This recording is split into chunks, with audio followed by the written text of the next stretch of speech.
Chances are, if you've been on the internet for the past couple months, you've seen these things floating around online. Now, these are projectors. They come by different brand names. These in particular are from a company named Pyrovision, but I want to get into these a little bit deeper today here on YouTube and kind of discuss like what's going on with them. Are they worth buying, the differences, the features, and from perspective of someone who's used projectors for a number of years now, where they stack up in terms of quality. First things first, the full disclosure is that the company, Pyrovision, sent me these two for free on TikTok to make TikToks with. I've done the videos over there. They're running as ads. So this isn't exactly a paid sponsorship, but I did get the products for free. I want to make sure you understand that. So I'm not being paid to make this video. I wish I was. But these were provided for free, and it's very important to let you know that. So that's where my bias is. Now, both these projectors are similar in what they do, but I want to talk about projectors in general first for a second here. I've been using projectors for outdoor game nights for a long time, and the big issue I've found over the years is that first off, they're heavy and bulky. Second off, the built-in speakers are not really good at all if there's any speakers whatsoever. And third off, the input selection is mainly meant for PCs. I get that. That's not really what we do. It's mainly game consoles. On top of that, pretty much no matter what we do, you have to wait till it's dark outside to actually use them. So even though you're paying more money, you're still waiting a long time. They're also very loud, and those bulbs they use can get expensive. Those are the downsides over the years. The upsides of those things has been there are a lot more inputs on them, and if you're willing to spend thousands of dollars, you'll get something that has a really great picture on it, even with pretty decent daylight outside. Now, it's not a guarantee on the daylight thing, and really, I don't think I'll ever buy an expensive projector. These things, though, will work fine for most people. Let's get into it. The price difference between these two projectors is about $80. This one here is anywhere between $70 to $80 most times, and this one over here is about $150. Now, the feature set is similar but not identical. On this one, you get your basic power input. You have one HDMI input, you have a USB, you have a 3.5mm jack out for audio, and then you also have a IR sensor here. I'm not sure what that is. I've never used it, probably. This also telescopes out so you can adjust things a little bit better. One of the features a lot of people aren't talking about is how you can mount these things. You have two screw mounts here, so if you want to put it into a ceiling like that, perfectly able to. It also has a tripod mount. Both of them have that tripod mount, and I'm guessing you can do a whole bunch of things with that if you want to change the height or use different accessories that have a tripod on them. The advantage of this one right here is that it's very compact. Extremely compact means you can take it pretty much anywhere you want, and there is a built-in speaker to it. Now we'll get into that in a second, but in general, the size of this thing is incredible. And really, compared to the ones I've used before, which are much larger and older, it has better picture quality or about the same. I used this for about 2.5, 3 hours last night, and I played games on it on the PlayStation 5, and I also was able to watch some YouTube videos, and the speaker sounds good enough. It's better than most speakers you find on projectors otherwise. It's not perfect, it's not great, and if you're going to use this as a dedicated home theater projector, you really need to invest in a Bluetooth option or something with 3.5mm audio out because they are not serviceable for that reason. Not a lot of bass. I didn't expect that though. This is a very small package. I can't stress that enough. It's a very small package. This one over here is the same idea. It's meant to be very portable, and it's also meant to telescope out and go pretty much wherever you want it to go. The inputs are almost identical. In fact, looking at it, it's the exact same thing. The difference in this one is picture quality and sound quality. Down here is the dedicated speaker array, and it actually sounds great for what it is. When I say that like they sound great or they sound awesome, I mean I am surprised how good something so small can sound. I'm used to a 7.1 full surround system, so when I say, wow, that sounds surprisingly good, I really do mean it. They do sound surprisingly good, but some people will take that and say, oh, you're just playing it up, you're playing it up. No, no, no, it sounds good for this. If you go into these things, these projectors, knowing what to expect and looking at the price point, it's no surprise they don't sound as good as a full home theater system or sound bar, but it is great how good they do sound. Now this one I have less time with because I was in a hurry to make the video, but I did try it out with some game systems, the PS4 mainly, and I remember the sound being great. Again, it has the same features of that tripod mount below. This one is not so ceiling mountable though, and I'm not sure why because this would be the ideal situation. I think it's because this one here is meant to go outside more often. And that's really what these things are good for. Now we're going to get into in a second, I'll show all the features they have, but these things are really meant for going outside in the evening with a few friends, some neighbors, throwing Mario Kart on the side of your house, and having a good time for a couple hours. This one could be a little bit better for a dedicated home theater machine, but this one especially fills that spur-of-the-moment role. It's also fun just to do what we've done down here, which is turn the basement into a large screen, and you can have a 120, 130-inch screen down here with a bedsheet, obviously, like we used, and just play some games for a couple nights. Maybe have a game night like that. Whatever works for you. Are these long-term, permanent, high-end home theater installations? No. And if you look at the price point and you're expecting that, you're going to be disappointed. But if you look at what they are and the price point they're at, and you adjust your expectations, I think you'll really enjoy them like I have.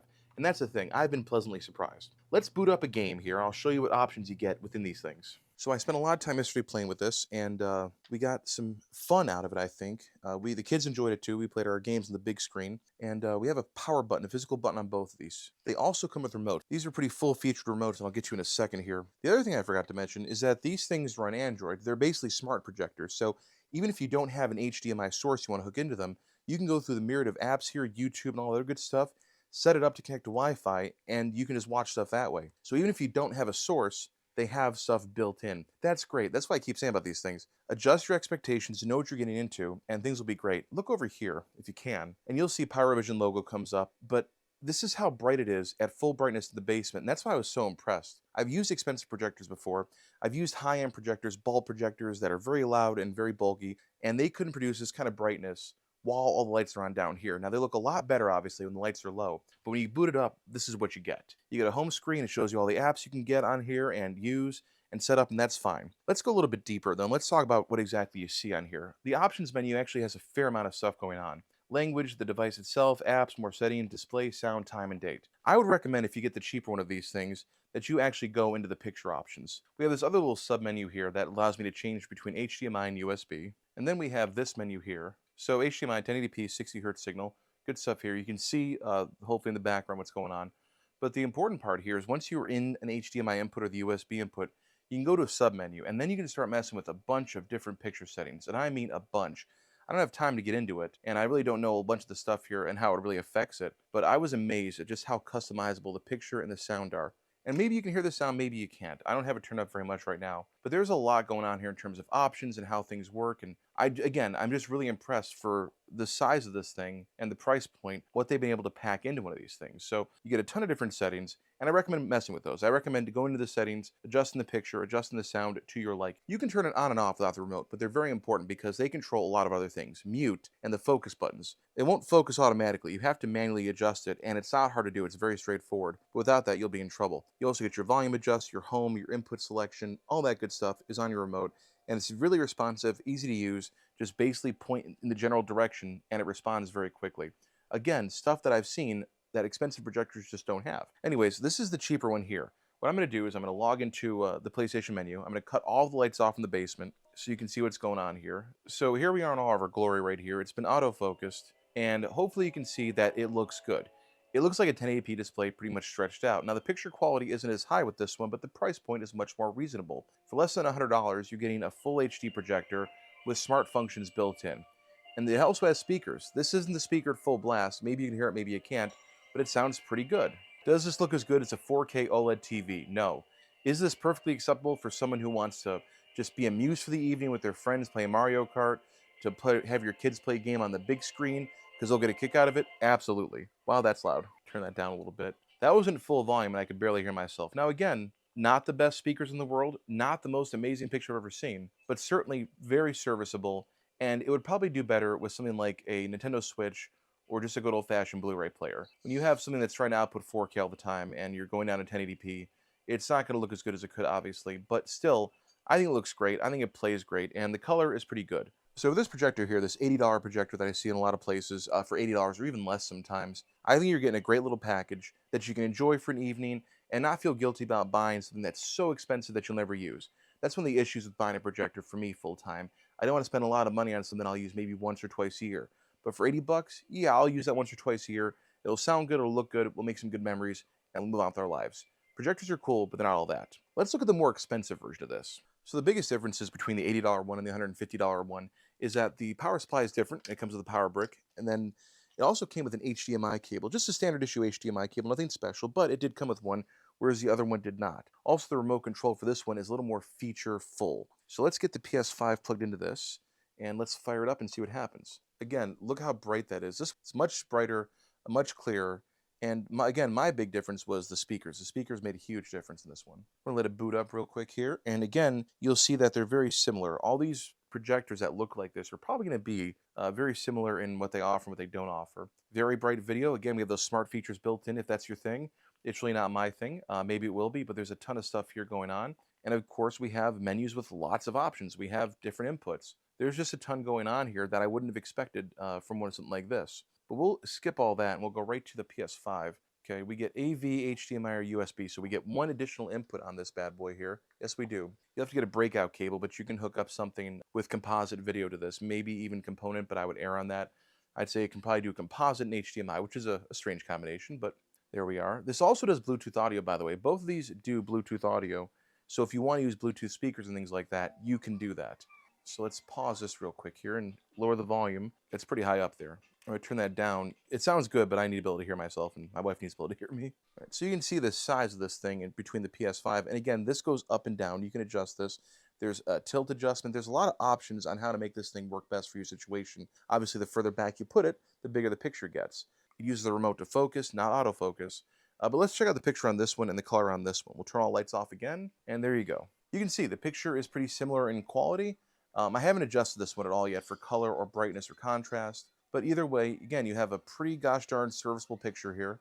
The sound sounds great. The cool thing about this particular projector is that it has like this simulated surround sound. So I was playing action games, I was definitely hearing a distinct left and right audio channel, and even sounded like things were happening behind me, even though they weren't. So I was pretty impressed with that. Now, those of you with a keen eye, and if this quality holds up on YouTube as we upload it, will notice, yeah, it doesn't look as clean as a 4K projector, doesn't look as clean as a TV, and I don't expect it to. I'm putting this on a bed sheet that's not ironed, and that's just how it is.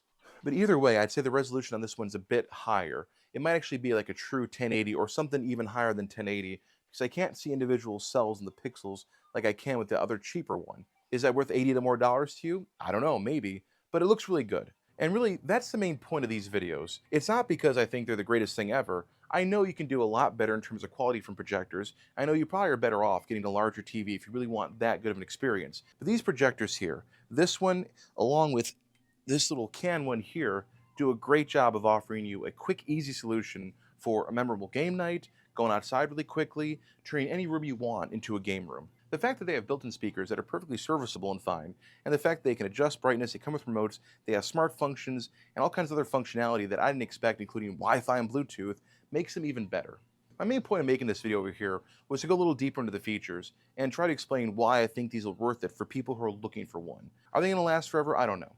But the build quality is pretty solid on these things, they're fun to use, and I've enjoyed them so far. Now, I wish I was being paid to say that, but I'm not. If you go and buy one of these right now and you don't go to the TikTok shop and use my link there, I don't make any money off that, and that's okay. I just wanted to throw this out there, trying to explain why I like them, and why, even though I know there's better out there, I'll keep these around because they're a lot of fun to use. I can't wait for those cold fall nights outside playing Mario Kart on the side of the house.